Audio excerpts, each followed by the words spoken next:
If a picture is worth 1,000 words, does that mean a video recorded at 30 frames per second is worth 30,000 words? Maybe, but it all depends on how those pictures are conveyed, and the more ways to convey them, the better.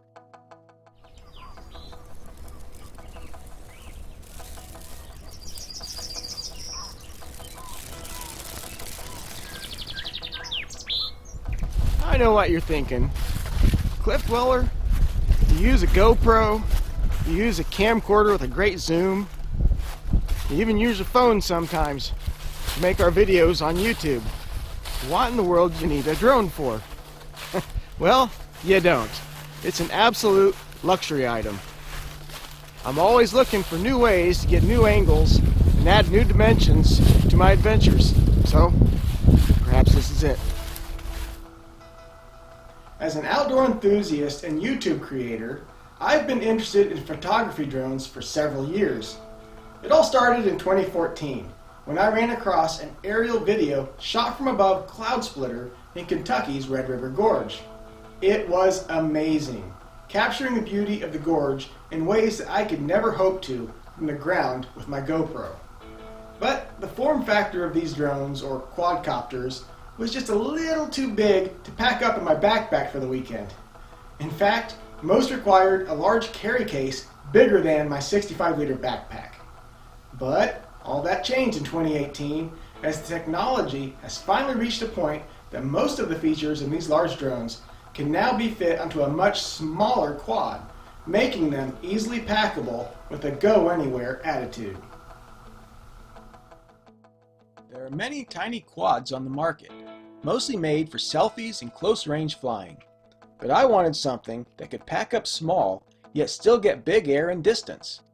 There are currently two well-known brands that meet my standards, the Parrot Anafi and the DJI Mavic Air. Both have been on the market now for several months, making them well-tested, plenty of accessories available, and thousands of YouTube tutorials that makes the learning curve quick and painless. So why did I choose the DJI Mavic Air?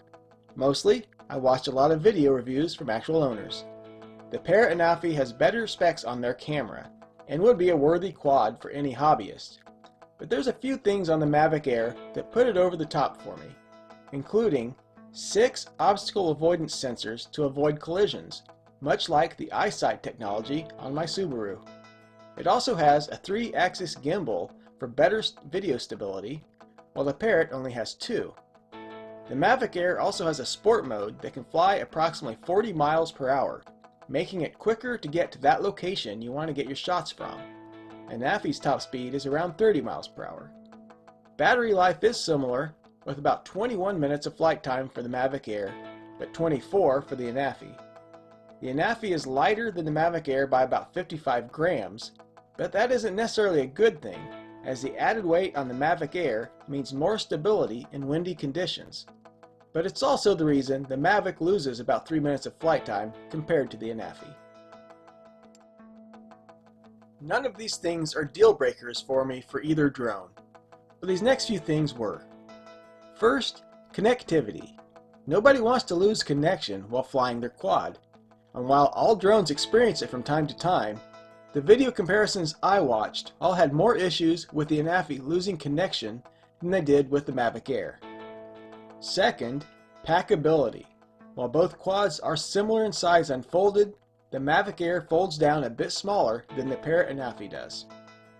Thirdly, and what I truly considered a deal breaker, the Parrot Anafi has a lot of open slots on its body and around the propeller motors that could let in dirt and debris, while the Mavic Air has a much more sealed up body to protect internals.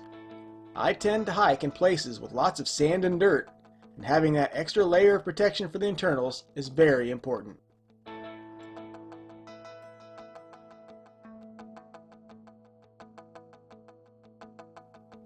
There is one arena that the Anafi has a big advantage over the Mavic Air, and that is battery charging. The Parrot Anafi has a USB charging port so that you can charge your battery straight from any power bank that is powerful enough. The DJI Mavic Air, however, cannot be charged via USB and requires this large and heavy charging cable to charge their battery. My workaround for this is simply to have extra batteries, and considering how long they take to charge, that's probably what I would do even if it had USB charging capability. So that's the DJI Mavic Air. I am still new to quadcopter piloting, so that is why I have on the propeller guards as well as the extended landing gear. So I just don't quite trust myself yet when it comes to flying over water, around trees. Plus there was a bit of a breeze today and it still handled going up 400 feet just fine.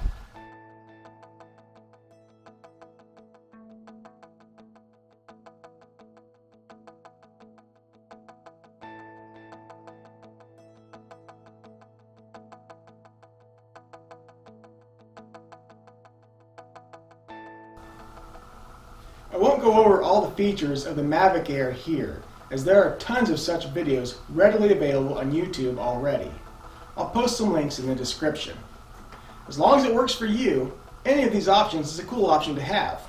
Of course, a lot of the places I hike don't allow the use of drones in the first place. They're all banned in national parks, some national monuments, and each state has their own rules for them at their state parks. I have registered mine with the FAA. They have a whole set of rules as well. So make sure you check for any specific drone policies wherever you hope to fly. Be respectful. If there are people trying to enjoy nature, they probably won't appreciate the buzz of your quadcopter. But you can always ask. They may actually want a picture too. Peace out.